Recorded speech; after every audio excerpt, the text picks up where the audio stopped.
எல்லோருக்கும் வணக்கம். இன்றைக்கி மிஸ் அண்டர்ஸ்டாண்டிங் பற்றி பேசலான்னு இருக்கேன். இப்போ மிஸ் அண்டர்ஸ்டாண்டிங் ஏன் வருதுன்னா, நம்ம வந்து எதிர்த்தரப்பில் இருக்கிறவங்க ஆணோ, பெண்ணோ அவங்க என்ன சொல்ல வர்றாங்கன்னு கேட்காம இருக்கிறது தான் முதல் பிரச்சனை. 2வது வந்து நான் சொல்கிறதெல்லாம் சரி அப்படிங்கிற ஒரு இது.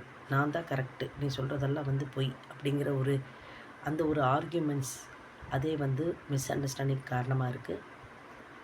பல நேரங்களில் வந்து தம்பதிகளுக்குள்ளே ஏன் பிரச்சனை வருதுன்னா, அவங்க வந்து பேசிக்க மாட்டாங்க. 2 பேர் ஒட்டுக்கா உட்காந்து பேசினா பிரச்சனைகள் அதிகமாகும் அப்படின்னு அவங்க வந்து பேச்சை வந்து குறைக்கிறாங்க, அவாய்ட் பண்ணுறாங்க. அதே நாளடைவில் என்ன ஆயிடுது, அவங்களோட நிரந்தர பிரிவுக்கு ஒரு காரணமாக இருக்குது. அதனால் வந்து அந்த நேரங்களில் நீங்கள் அவங்ககிட்ட பேசி அவங்கள புரிய வைங்க.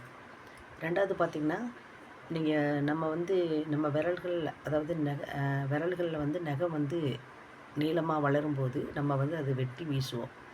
நகத்தை தான் வீசுமோ தவிர நம்ம வந்து விரல்களை வெட்டி வீசுறதில்ல.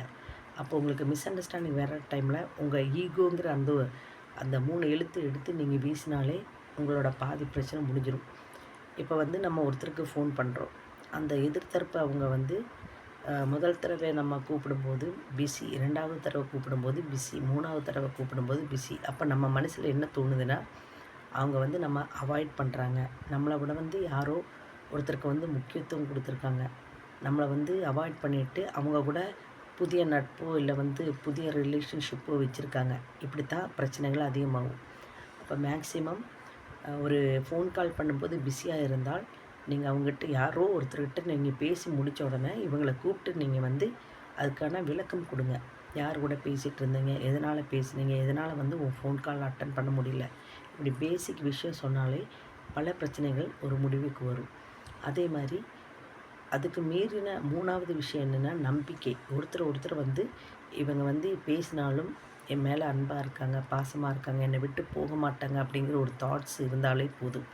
அந்த நம்பிக்கை வந்து எதிர்த்தரப்பில் ஆணோ பெண்ணோ நீங்கள் தான் அது கொடுக்கணும். அது இல்லாமல் வந்து ஆமாம் நீ என்ன வேணாலும் நினச்சிக்கோ, நான் இப்படித்தான் அப்படிங்கிற மாதிரி போனால் அந்த நம்ம பேச்சே வந்து ஒரு கட்டத்தில் ஆர்கியூமெண்ட் ஆகும். ஆர்கியூமெண்ட்டே ஒரு கட்டத்தில் வந்து நம்ம வாழ்க்கைக்கு நிரந்தரமாக முடியறதுக்கு ஒரு காரணமாகும். அதனால் வந்து மிஸ் அண்டர்ஸ்டாண்டிங் வரும்போது அந்த நேரத்துலேயே நீங்கள் வந்து அதை கிளியர் பண்ணுறதுக்கு பண்ணுங்கள். இல்லாட்டி உங்கள் ரிலேஷன்ஷிப் வந்து ரொம்ப தூரத்துக்கு நிரந்தரமாக விலகி போகிறதுக்கு அதே காரணமாக இருக்கும். இப்போ நான் வந்து உங்களுக்கு ஒரு கதை சொல்கிறேன். ஒரு பீச்சில் வந்து ஒரு நண்டு வந்து ரொம்ப சந்தோஷமாக விளையாண்டுட்டுருக்கு.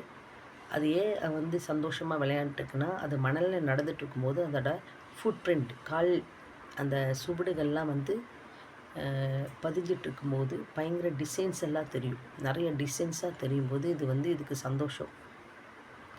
என்னோடய கால் சுவடுகளாக இவ்வளோ வந்து அழகாக இருக்குது, இவ்வளோ டிசைனாக இருக்குது அப்படிங்கிற மாதிரி தோணி அது பிரமிப்பில் ரொம்ப சந்தோஷமாக இருக்குது.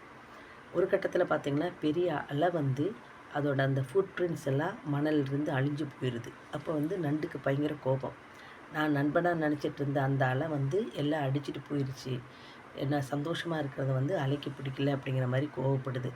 உடனே அலைகிட்ட போய் சண்டை கட்டுது. அலை சொல்லுது, இல்லை அப்படியெல்லாம் ஒன்றும் இல்லை, மீன் பிடிக்கிறவங்க வந்து வந்துட்டுருக்காங்க, உன்னோட கால் சுவடுகள் பார்த்தா அதை பார்த்து ஃபாலோ பண்ணி உன்னை வந்து பிடிச்சிட்டு போயிடுவாங்க.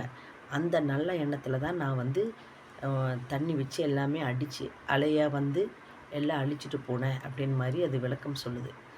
இதுதான் நம்மளில் வந்து பல பேர் அப்படித்தான் இந்த வந்து நண்டை மாதிரி எதிர்த்தரப்பு எந்த இதில் இருக்காங்க, அதாவது ஆப்போசிட்டில் ஆணோ பெண்ணோ அவங்க எந்த சூழ்நிலையில் இருக்காங்க, எதனால் நம்மளுக்கு அப்படி பேசினாங்க இல்லை வந்து நம்மளுக்கு சொல்கிறாங்க செய்தாங்கங்கிறதெல்லாம் நம்ம வந்து காது கொடுத்து கேட்குறதே இல்லை.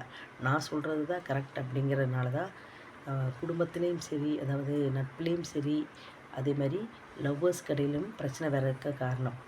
2வது பார்த்திங்கன்னா, நம்மளுக்கு வந்து எதிராளிங்கிறது யாருமே கிடையாது. நம்ம உயிருக்கு உயிராக நேசித்தவங்க தான் ஒரு கட்டத்தில் வந்து எதிரியாக மாறுறாங்க. ஏன்னா நம்ம வந்து நம்மளோட ஈகோ, அதே மாதிரி அவங்க என்ன சொல்ல வர்றாங்கிறத கேட்காம இருக்கிறது, நம்ம வந்து பேசி பேசி ஆர்கியூமெண்ட்ஸ் வளர்த்துறது, இதெல்லாமே வந்து ஒரு கட்டத்தில் உயிருக்கு உயிராக நம்ம நேசித்த அந்த காதலனோ காதலியோ இல்லை வந்து கணவனோ மனைவியோ இல்லை வந்து நண்பர்களோ வந்து எதிரிகளாக மாறுறாங்க. அதனால் மேக்ஸிமம் உங்களுக்கு டைம் கிடைக்கும்போது அவங்களுக்கு புரிய வைங்க, அமைதியாக பேசுங்க. இல்லாட்டி நீங்கள் வந்து ஆர்கியூமெண்ட்ஸ்க்கு இல்லாமல் அந்த இடத்த விட்டு போயிருங்க. கத்தியில் நம்ம வந்து கிழிச்சி காயங்கள் செய்தாலும் ஒரு குறிப்பிட்ட நேரத்துக்கு அப்புறம் அது வந்து அந்த தழும்பு வந்து மறைஞ்சிரும். இல்ல வந்து அந்த வலி வந்து போயிரும். நம்ம மருந்து தடவனா. ஆனா, நம்ம வந்து வார்த்தைகள் விடுறது வந்து நம்ம ஆழ் மனசுல வந்து ரொம்பவும் பதிஞ்சு, இவ இப்படித்தான், இவ இப்படித்தான் அப்படிங்கிறது வந்து மனசுல வந்து அவங்களுக்கு தோணும். அதனால தயவுசெய்து நீங்கள் வார்த்தைகள் வந்து விடும்போது ரொம்ப கேர்ஃபுல்லா இருங்க. அது ஃப்ரெண்ட்ஸா இருந்தாலும் சரி, லவ்வர்ஸா இருந்தாலும் சரி, இல்ல வந்து கணவன் மனைவியா இருந்தாலும் சரி, மிஸ் அண்டர்ஸ்டாண்டிங்க வந்து ரொம்ப நாள் வந்து நீடிச்சு கொண்டு போகாதீங்க. அத பேசி கிளியர் பண்ணுங்க. அது அமைதியா உங்க பக்க நியாயம், உங்களுக்கு அன்பு இருக்கிறதுங்க அவங்கள புரிய வைங்க. நன்றி, வணக்கம்.